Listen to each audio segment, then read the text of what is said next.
Hello everyone, welcome back to the channel insight low.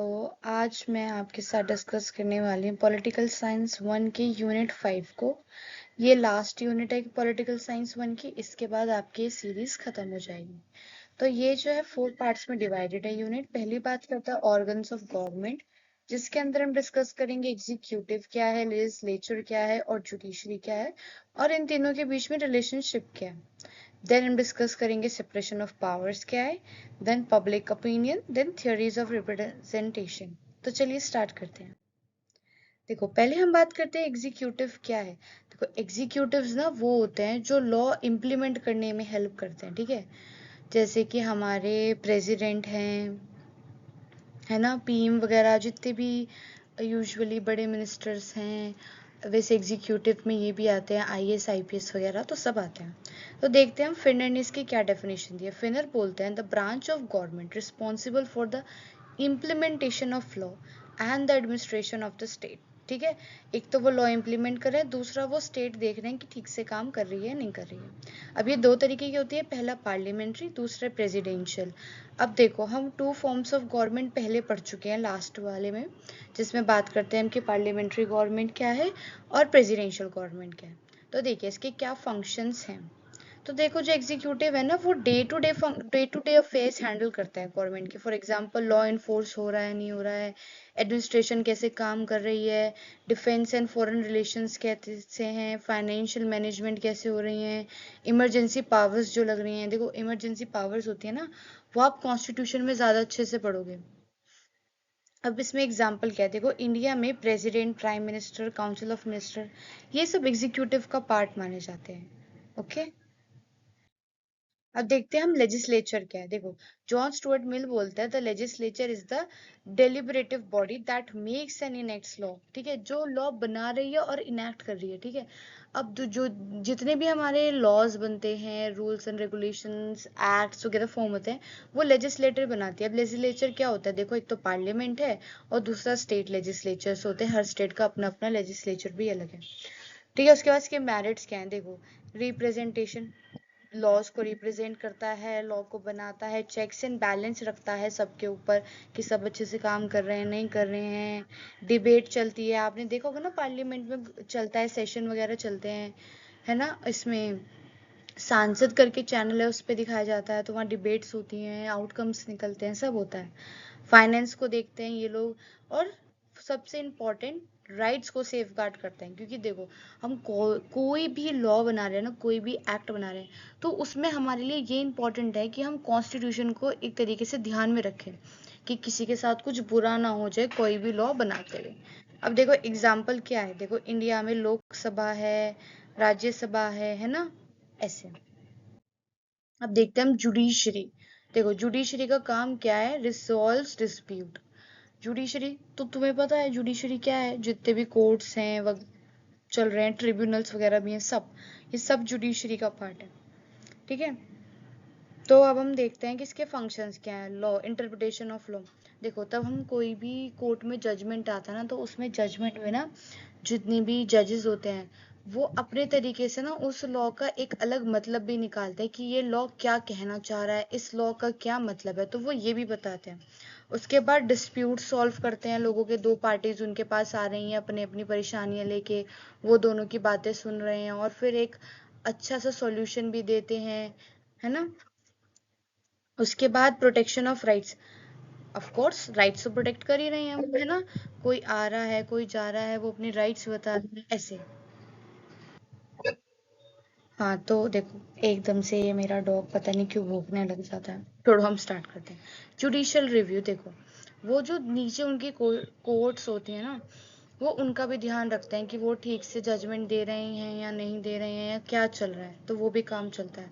Guardian of the constitution, constitution को guard भी कर रहे हैं कि कॉन्स्टिट्यूशन कहीं ना कहीं हम उसको छोड़ ना दें, कुछ उसके साथ गलत ना हो रहा हो, ऐसे।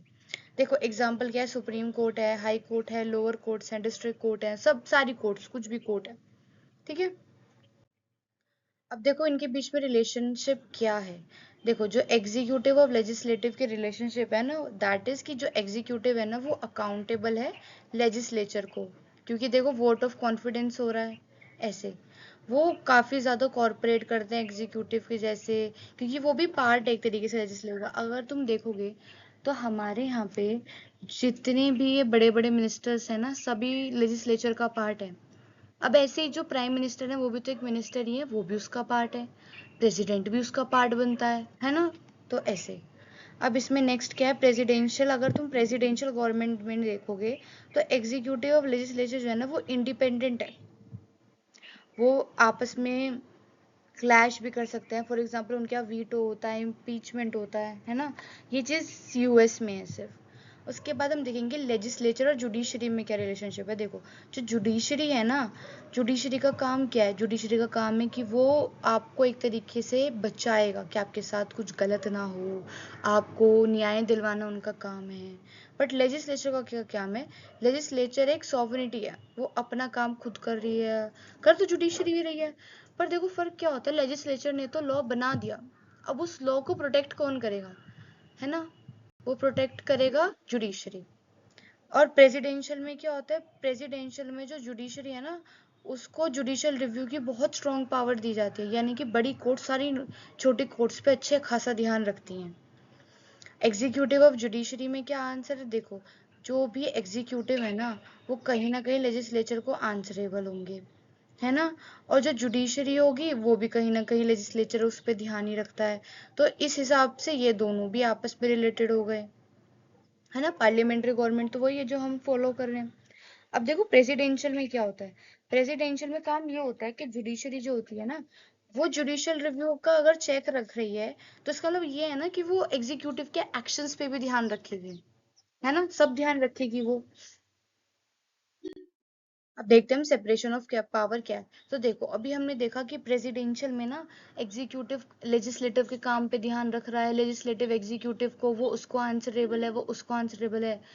तो सब एक दूसरे को आंसरेबल है। बट जैसे हम है ना इंडिया में, तो हम अगर पार्लियामेंट्री भी चला रहे हैं, तो हमारे सेपरेशन ऑफ पावर का कॉन्सेप्ट है। सेपरेशन ऑफ पावर क्या बोलता है कि जो भी एक ब्रांच है ना, उसके पास एब्सोल्यूट पावर है, मतलब वो एक दूसरे को आंसरेबल नहीं है, ये तीनों ही इंडिपेंडेंट है अपने आप में। ठीक है, अब इसकी जो डेफिनेशन दी है, इसको इंट्रोड्यूस ही पूरे कॉन्सेप्ट को कराया मॉन्टेस्क्यू ने। मॉन्टेस्क्यू एक फ्रेंच फिलोसोफर थे, बहुत पुराने। ठीक है, ये बोलते हैं the division of governmental authority among distinct branches to prevent any one branch from gaining absolute power. वो ये कहते हैं कि सबको अलग अलग पावर बांट दो, जिससे कि किसी एक के पास ही सारी पावर ना रहे। अब इसमें क्या है, ये बोलते हैं लेजिस्लेचर होना चाहिए, एग्जीक्यूटिव होना चाहिए, जुडिशरी होनी चाहिए। एग्जीक्यूटिव लॉ बनाएगा, ठीक है, एग्जीक्यूटिव उसको एग्जीक्यूट करेगा, है ना। किसी चीज को एग्जीक्यूट करना मतलब किसी काम को, किसी प्लान को उस तरीके में लाना, समझ रहे हो ना। एग्जीक्यूट करना, तुम कोई भी बोलोगे कि यार हमने प्लान तो बना लिया, अब लेजिस्लेचर ने लॉ तो बना लिया, एल से लेजिस्लेचर, एल से लॉ बनाया, एग्जीक्यूटिव ने एग्जीक्यूट करा उस लॉ को, उस लॉ को जनता तक पहुंचा रहे हैं। जुडिशरी, जुडिशरी ने जज कराया उन लॉज को कि वो लॉज ठीक से बने हैं या नहीं बने, या फिर वो लॉज क्या कहना चाहते हैं। ठीक है, the purpose of separation of power is to limit the concentration of power, thus preventing tyranny, ensure a system of checks and balance where each branch can monitor। देखो, हमारे इंडिया में ना पूरी सेपरेशन ऑफ पावर नहीं follow करी जा रही, कि भाई तुम जुडिशरी कुछ भी करती रहेगी, उसे कुछ कहेगा ही नहीं कोई, लेजिस्लेचर कुछ भी करते रहेगा, उसे कोई कुछ कहेगा ही नहीं, है ना। अब जैसे हमारे यहाँ पे क्या है, हमारे यहाँ चेक्स एंड बैलेंस का कॉन्सेप्ट फॉलो होता है। क्यों होता है? क्योंकि हमें चेक्स एंड बैलेंस रखना पड़ता है। अब ये तीनों ना एक दूसरे के ऊपर चेक रखते हैं, ये कंट्रोल नहीं करेंगे एक दूसरे को, पर ध्यान रखेंगे ना कि उससे कोई गलती ना हो जाए, अगर वो गलती कर रहा है तो मैं ठीक कर दूं। ऐसे चेक हो रहा है और बैलेंस बन के रह रहा है कंट्री में, इसीलिए इसको हम चेक्स एंड बैलेंस बोलते हैं। अब कैसे करता है मैं बताती हूँ तुम्हें। फॉर एग्जाम्पल देखो, जैसे जो जुडिशरी है उसके पास जुडिशियल रिव्यू की पावर है, तो अगर कोई लॉ बना है तो वो उसको रिव्यू कर सकता है ना, उसमें चेंजेस भी ला सकते हैं, जजमेंट दे के उसको इंटरप्रिटेशंस दे सकते हैं, ऐसे। अब आगे देखते हैं पब्लिक ओपिनियन क्या होता है। देखो, पब्लिक ओपिनियन क्या होता है ना, ये कुछ इतना बड़ा कॉन्सेप्ट नहीं है। नॉर्मल पब्लिक ओपिनियन, तुम और मैं जनता है, आम जनता है, हमारे अपने अपने ओपिनियन है, हम एक डेमोक्रेटिक कंट्री में रह रहे हैं, तो हमारे ओपिनियन होने लाजमी है, होंगे ही होंगे। अब इसमें वॉल्टर लिपमैन क्या बोलता है, वॉल्टर लिपमैन बोलते हैं Public opinion consists of the views, attitudes, and beliefs held by the general public on issues of common interest or importance. ठीक है, जनरल पब्लिक जो है, आम जनता, हम लोग, हमारे अपना एक कॉमन इंटरेस्ट है। भाई तुम भी देश की भलाई भी चाहते हो, अपनी भी चाहते हो, है ना? मैं भी यही चाहती हूँ, सब यही चाहते हैं।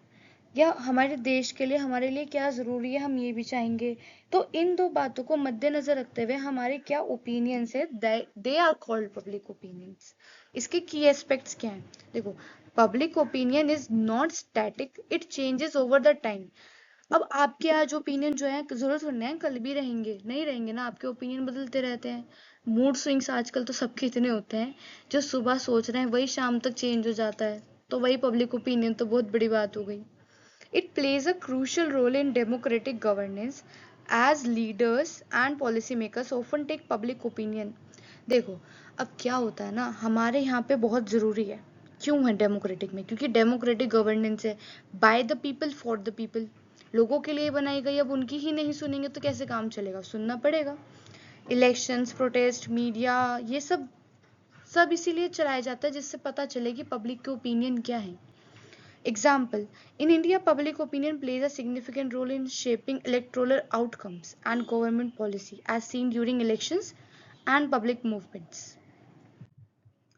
Theories of representation क्या है? देखो, है ना, पिटकिन बोलते हैं कि the activity in which an individual और body represent the interest, opinions और need of group of people in political decision making. ठीक है, जहाँ पॉलिटिकल पावर्स अपनी डिसीजन मेकिंग्स बना रहे हैं, वहां पे वो किन किन चीजों का ध्यान रखते हैं, वो इसी थियरीज के अकॉर्डिंग ध्यान रखते हैं। कैसे रखते हैं? देखो, पहली थियरी बोलती है मेजोरिटेरियन रिप्रेजेंटेशन। अब ये क्या बात करता है? ये बात करता है विनर टेक्स इट ऑल। ठीक है, जहां पे मेचोरिटी है वो जीत गए। अब उन्होंने 10 लोगों को बिठाया, उसमें से उन्होंने पूछा कि भाई तुम्हें न्यू क्रिमिनल लॉज चाहिए थी, नहीं चाहिए थी? उसमें से 6 लोगों ने बोल दिया हाँ चाहिए, तो ठीक है भाई, बन गए, क्योंकि मेजोरिटी जीत गई ना। प्रोपोर्शनल रिप्रेजेंटेशन है सेकंड। ये क्या बात करता है कि प्रोपोर्शनेट होना चाहिए। ठीक है, अब मतलब कि सबकी सहमति आनी चाहिए। उसके बाद प्लूरलिस्टिक थ्योरी क्या बोलता है? This theory suggest this political power should not rest with a single majority but should be divorced across different groups. वो ये बोल रहे हैं किसी एक ही मेजोरिटी पे उन्हें नहीं रुकना चाहिए। मतलब तुमने 10 लोग बैठा दिए, उनमें से 6 ने बोल दिया तो तुमने क्रिमिनल लॉज लगा दिए, नहीं, ऐसा नहीं होना चाहिए। तुम्हें 20-25 क्या 100 लोग बैठाने चाहिए, और ऐसे 10 उनके अलग अलग पैनल बनानी चाहिए। ठीक है, और फिर 10 पैनल में से एक एक पैनल में मेजोरिटी निकालनी चाहिए और फिर उस अकॉर्डिंग डिसीजन लेना चाहिए। नेक्स्ट बात करता है इलेक्टोरल मैंडेट थ्योरी। देखो ये क्या बात करता है? Elected representatives are bound by the mandate given by the electoral implying that they should implement the policies. देखो इसमें क्या बोलते हैं? इसमें इलेक्टोरल की बात करते हैं कि उन्होंने अपने आप रिसर्च कर दी, इन्हें बता दिया, वो इन्होंने कर दिया। वोटिंग सिस्टम, देखो वोटिंग सिस्टम वही हो गया जैसे हमारे यहाँ कोई चीज का इलेक्शन हो रहा है। इलेक्शन क्यों हो रहा है? वो इसीलिए हो रहा है ना, वोटिंग करी जा रही है, सबको इंक्लूड करा जा रहा है, फिर उनकी मेजोरिटी के हिसाब से जिताया जा रहा है। डिस्क्रिप्टिव रिप्रेजेंटेशन, देखो वो ये कहते हैं कि ये ऐसा ही नहीं होना चाहिए कि तुमने 10 के 10 लोग सेम क्लास सेम कम्युनिटी के बैठा दिए। नहीं भाई, अलग अलग लोग बैठाओ। अगर अगर तुम ऐसा कर रहे हो तो तुम्हें सबको देखना चाहिए, तुम्हें सारे ग्रुप्स को इंक्लूड करना चाहिए अपने डिसीजन मेकिंग में, तभी तो तुम अच्छा डिसीजन ले पाओगे ना। Argues that elected bodies should mirror the social composition of the population, including factors like gender, race, ethnicity, to ensure that diverse groups are authentically represented in governance. है ना, वही बात है जो मैंने तुम्हें बताई। चलो आज के लिए इतना ही बस। अब आपकी पॉलिटिकल साइंस की सीरीज खत्म हो चुकी है। अगर कोई डाउट है तो आप कमेंट सेक्शन में डाल सकते हैं। Thank you for watching.